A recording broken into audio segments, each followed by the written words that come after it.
فاصبر على ما يقولون وسبح بحمد ربك قبل طلوع الشمس وقبل غروبها ومن آلاء الليل فسبح وأطراف النهار لعلك ترضى ولا تمدن عينيك إلى ما متعنا به أزواجا منهم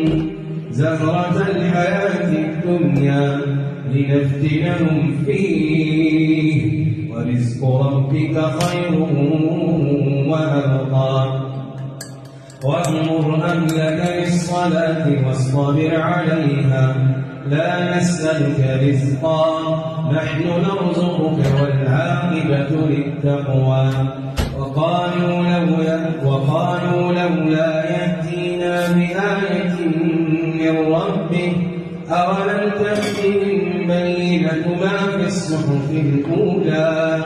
ولو أنا أهلكناهم بعذاب من قبله لقالوا ربنا لولا أرسلت إلينا رسولا فنتبع آياتك من قبل أن